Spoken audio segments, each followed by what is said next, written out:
Hello friends, super magic રસોઈમાં મિત્રો આપનું સ્વાગત કરું છું।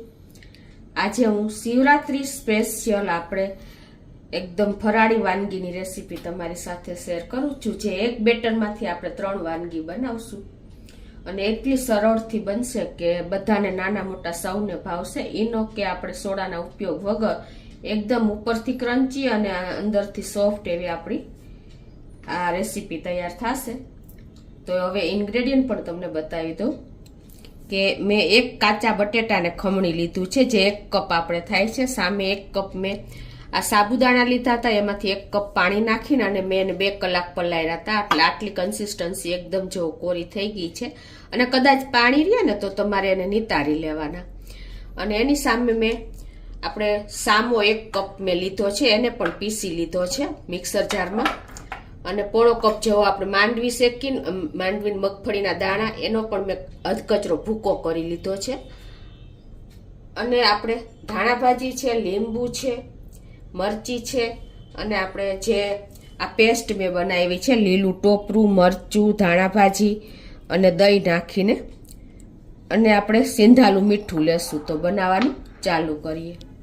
તો હવે આ કાચા બટેટામાં આપણે આ 1 કપ મેં સાબુદાણાને પલાળીને 1 કપ પાણીમાં પલાળીને અને 2 કલાક જેવા પલાળ્યા હતા, અને પછી નિતારીને લઈ લીધા છે। અને એમાં આપણે આ 1 કપ મોરૈયાનો પાવડર બનાવ્યો છે, એટલે કે સામાનો પાવડર, એને નાખી દેશું।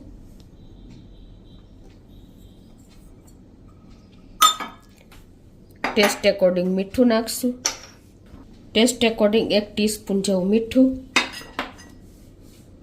2 મરચીની કટકી કરી છે એ નાખી દેશું। અને જે આ પેસ્ટ બનાવી છે ને એને આપણે આમાં એડ કરી દેશું 1 ચમચી જેવી।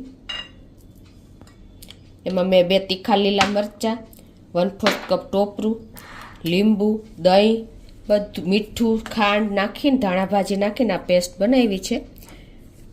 અને હવે એમાં આપણે ધાણા ભાજી મેં 1 બંચ સમારી છે ને એને પણ નાખી દેશું। 1 ચમચી સાકરનો પાવડર નાખી દેશું, અને 1 થી 2 ચમચી જેવો લીંબુનો રસ નાખી દેશું। અને પોણો કપ જેવું આપણે મગફળીનો ભૂકો નાખી દેશું, જે શેકીને મેં અધકચરો જ ભૂકો કર્યો છે। હવે આ બધું જ આપણે મિક્સ કરી લેશું। હવે જો લીંબુનો રસ મેં નાખ્યો છે ને, એટલે અત્યારે હું થોડુંક પાણી નાખું છું। અને તમને લીંબુ ઓછું હોય ને તો તમે દહીં પણ નાખી શકો છો, તો પણ સરસ જ થશે। આ રીતે આપણે એકદમ સરસ લચકા જેવું તૈયાર કરી લીધું છે। આ બાજુ જો આપણે અપમ ઉતારવાના છે, તો ગેસ ઓન કરી અને આપણે અપમ લોઢી મૂકી દીધી છે, અને એમાંથી આપણે લોઢીને ગ્રીસ કરી લેશું આ રીતે તેલ મૂકી। તો આ રીતે જો આપણે એક બોલમાં ઓઇલ કરીને અને બધે કરી લીધું છે। હવે જો આપણી લોઢીને મીડિયમ ફ્લેમ ઉપર રાખી છે, અને હવે એમાં આપણે અપમ ઉતાર લેશું। આ બેટર મૂકી દેશું થોડું થોડું।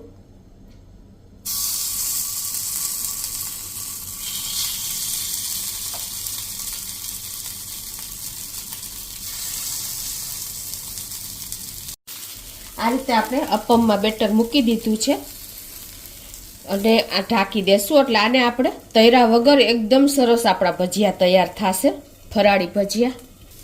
તો 2 મિનિટ જેવું થયું છે, અને જો આપણા અપમ પણ સરસ રોસ્ટ થઈ ગયા છે, તો એને આપણે આ રીતે ફેરવી જ લેશું।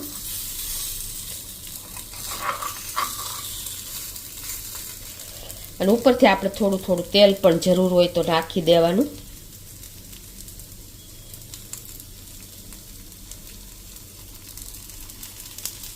આપણે તૈરા વગર આજે અપમમાં ભજીયા બનાવીએ છીએ, એકદમ સરસ આપણે હેલ્ધી ફરાળી ભજીયા તૈયાર થશે।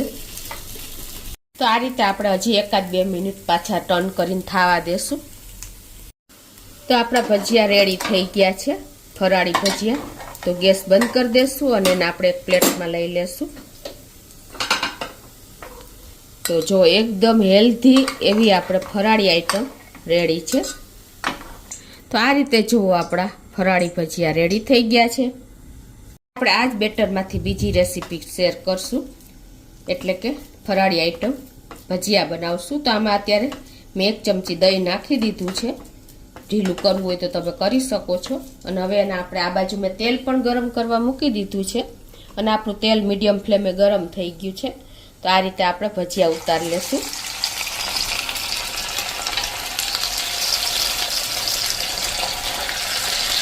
એક જ બેટરમાંથી આજે આપણે 3 રેસીપી શેર કરીએ છીએ.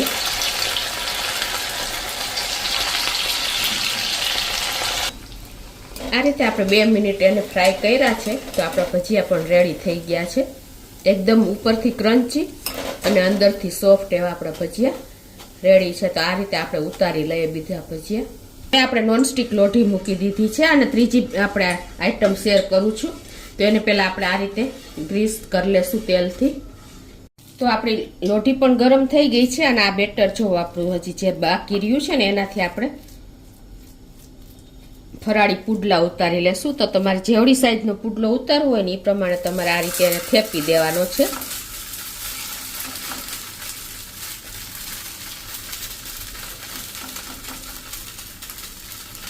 ગેસની ફ્લેમ મીડિયમ રાખી છે.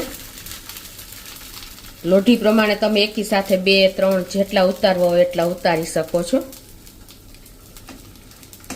આ રીતે મિત્રો તમે શિવરાત્રી ઉપર ફરાળી ઇન્સ્ટન્ટ તૈયાર કરી શકશો. એક બેટરમાંથી તમે 2 થી 3 વાનગી બનાવી શકશો. હવે આપણે ઉપરથી થોડું તેલ કે ઘી કાંઈ પણ તમે નાખી શકો છો. અને હવે આપણે 1 જ મિનિટ આને થાવા દેશું. 1 મિનિટ જેવું થયું છે અને આપણે એને ટર્ન પણ કરી લઈએ.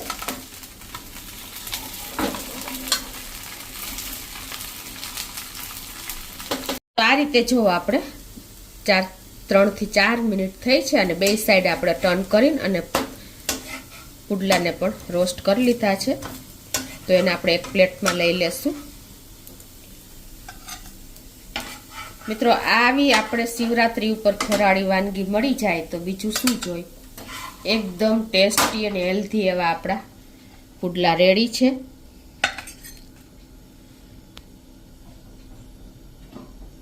તો આ રીતે આપણે એક જ બેટરમાંથી શિવરાત્રી સ્પેશિયલ આપણે થાળી એટલે કે 3 રેસીપી શેર કરી છે. તો તમે ચોક્કસ એક વખત તો મિત્રો આ રીતે ટ્રાય કરજો. જો અંદરથી સોફ્ટ અને ઉપરથી ક્રન્ચી તમને બતાવી પણ દઉં. જો અવાજ આવે છે એવા એકદમ આપણા ભજીયા રેડી છે. અંદરથી હેલ્ધી એવા આ આપણે જે બનાવ્યા છે અપમમાં ભજીયા એ પણ રેડી છે. જુઓ મિત્રો છે ને. તો આ રીતે તમે હેલ્થ કોન્શિયસ લોકો માટે આ બેસ્ટ ઓપ્શન છે. શિવરાત્રી ઉપર તમે ચોક્કસ આ રીતે પુડલા છે, તેલમાં તૈરા વગર ભજીયા છે, અપમમાં બનાવ્યા એ અને આપણે આ ફ્રાય કરીને પણ બનાવ્યા એ પણ એટલા જ ટેસ્ટી બન્યા છે. તો એને તમે આ રીતે મેં ચટણી બનાવી છે. દહીં, ધાણા ભાજી, મીઠું, ખાંડ અને શેકેલી મગફળીના દાણા નાખી અને ચટણી બનાવી છે. તો તમે એની સાથે એન્જોય કરી શકો છો. તો તમને ચોક્કસ મિત્રો આ વિડીયો ગમશે. ગમે તો લાઈક કરજો, શેર કરજો અને સબસ્ક્રાઈબ કરવાનું તો ભૂલતા જ નહીં.